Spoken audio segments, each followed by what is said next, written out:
What's going on, people? It's Joshua here for Future Filmmaker Reviews, where I talk movies, TV, and music. Give you guys my thoughts on The In-Between. This is directed by Arie Posin. This is, of course, written by Marc Klein, stars Joey King and Kyle Allen. Tessa doesn't believe that she deserves her own love story until she meets Skylar, who is a true romantic guy. When the car accident kills Skylar by accident, Tessa searches for answers and thinks that Skylar is trying to connect to her from the afterworld. Tessa tries to contact Skylar one last time so their love story can have the ending that it deserves. This was a movie that I went into with some expectations. I went into it. I like Joey King. I think she is a fantastic actress. Even in her worst movies, she is proving herself to be a very strong and capable actress.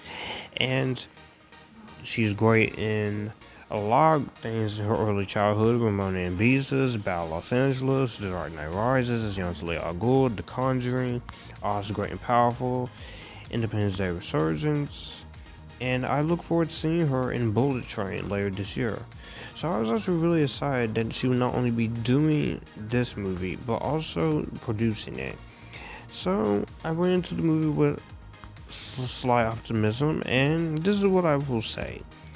I think that this is a fine movie. I don't think it's the greatest thing ever, but I can definitely see why some people didn't like it. And the first thing I could easily say great about the movie is the performances of its two leads.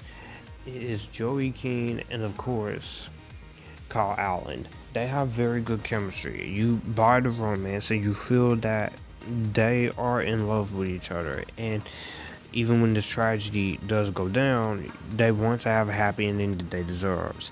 And I definitely felt that as I was watching the movie. I didn't really feel that it was being overly done. I didn't feel like it was being overly sentimental, overly sensitive. I just felt like it was playing out in a way that you definitely want to see. And I think that for the most part, I think the performances does a very good job of what it's saying.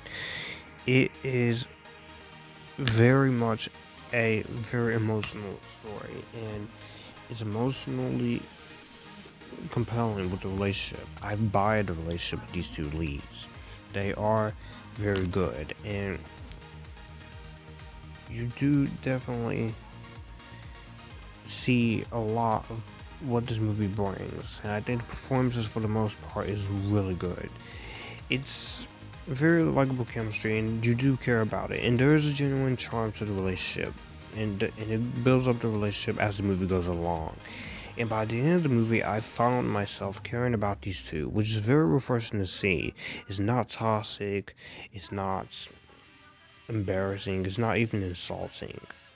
And there were quite plenty of moments, especially in that last half of the movie, where I got physically emotional watching it. I did feel a sense of emotional watching this movie, and you definitely see the emotional weight of what's going on in this plot and the story, and I definitely felt that chemistry. It never really was boring. It never really was where I'm sitting there like, okay, get to the point.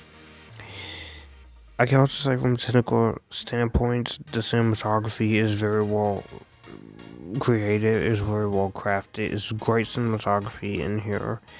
I also very much love the music and the editing here. The movie is 116 minutes, so it is very easy to get through.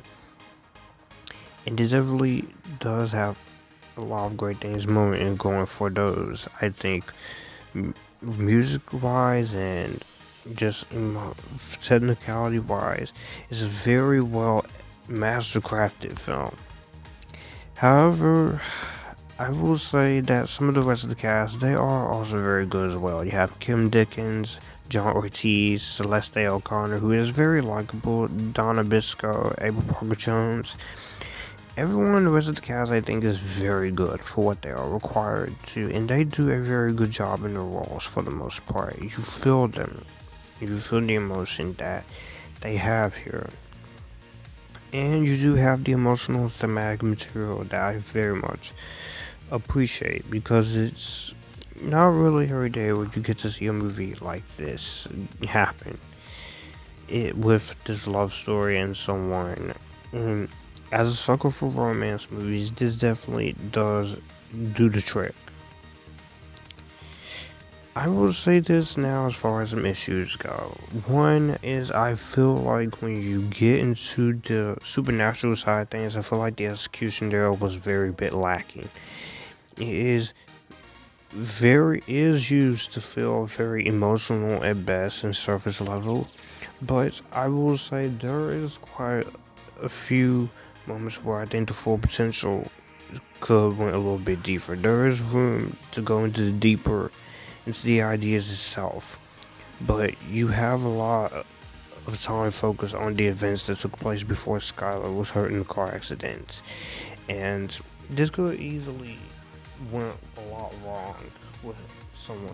But when you have someone who's very passionate about the project, this is Joey Keane and Kyle Allen, who does great performances, and the direction and the writing that desperately does what it set out to do, it does know exactly what it's supposed to do. I will say, I did feel like some characters get underutilized. It is a bit predictable in a lot of places. And like I said, I do feel like if they did have some moments to explore the whole in-betweens idea, I felt like you could easily boost this movie up to a grade a little bit. But all in all, I think the in-between is actually a very good, decently well done movie that does have some things good about it. It's just when it comes to the supernatural aspect and some emotion of very and some characters being underutilized and having a little bit more time to do what it's out to do, I think this would have been much better. But this is not a bad movie. This is actually a pretty decent movie for Paramount Plus. I know some people won't like it because it is very emotional, it is very somber, but love can be more than just one emotion, and this is a very sad emotional romance, but it's a decent watch.